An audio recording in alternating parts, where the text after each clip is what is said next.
जय जोहार। मैं हूं तपेश जैन और हमारे साथ में श्री मनोज अग्रवाल हैं जो अंबिकापुर से आए हैं, बड़े व्यापारी हैं। और अभी इनको मैं बधाई देता हूं कि आप Chhattisgarh chamber of commerce and industries Ambikapur इकाई के आप अध्यक्ष बने हैं। तो बहुत बहुत बधाई। क्या कुछ कहेंगे इस बधाई पे आप? पहले तो मैं श्री सतीश जी, सुंदरानी जी, राजेश भैया, योगेश अग्रवाल जी का बहुत बहुत धन्यवाद ज्ञापन करता हूं, जिन्होंने मुझे इतनी बड़ी जवाबदारी दी और मैं इस पे उनके इस विश्वास पे पूरा खरा उतरूंगा, ये विश्वास दिलाता हूं। जी, क्या कुछ क्या व्यापारियों की क्या काम करेंगे, किस तरीके से प्राथमिकता रहेगी आपकी? व्यापारियों का जो भी सहयोग मेरे से बनेगा, जी, तन मन धन लगाकर उनके साथ हमेशा खड़ा रहूंगा। मतलब उनकी समस्याओं के लिए आप हमेशा संघर्ष करेंगे और उनकी बात शासन तक पहुंचाने का काम। बिल्कुल, मैं उनके साथ 24 घंटे खड़ा रहूंगा। जैसा मेरे से बनेगा, उनकी जो भी समस्या का निदान मैं कर सकूंगा, पूरा करूंगा।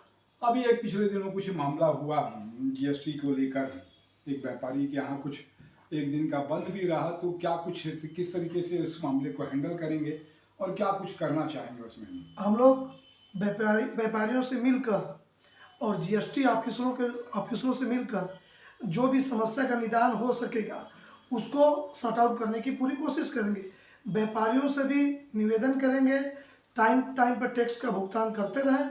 साथ ही जीएसटी के साहबों से भी निवेदन करेंगे कि जो भी उनकी वो होगी, मतलब गतिविधि, व्यापारियों की एक मीटिंग लेकर उनको बता देंगे, जिस पे व्यापारी मतलब विश्वास में लेकर विश्वास में काम लेकर करेंगे काम तो करेंगे। तो बेहतर हो जाएगा और जी, अच्छा रिजल्ट निकलेगा, रेवेन्यू भी अच्छा आएगा और व्यापारियों को परेशानी भी कम होगी। बिल्कुल। तो बहुत अच्छी बात है। अपनी तरफ से और कुछ कहना चाहते हो? बस मैं पुनः पूरी टीम को बहुत बहुत बधाई देना चाहता हूं, जिन्होंने मुझे इतनी बड़ी जवाबदारी दी और मैं उनके विश्वास पर खरा उतरूंगा। जय जोहार। जी, बहुत अच्छी बात है। तो आपने बहुत अच्छी बात कही कि एक काम ही होता है चैम्बर का कि व्यापारी और शासन के बीच में सेतु का काम करें। तो वो काम आप करेंगे, आपने कहा। तो आपने समय दिया, इसके लिए धन्यवाद। मैं तपेश जैन, नरेंद्र डाकुस्कर में। जय जोहार, जय छत्तीसगढ़।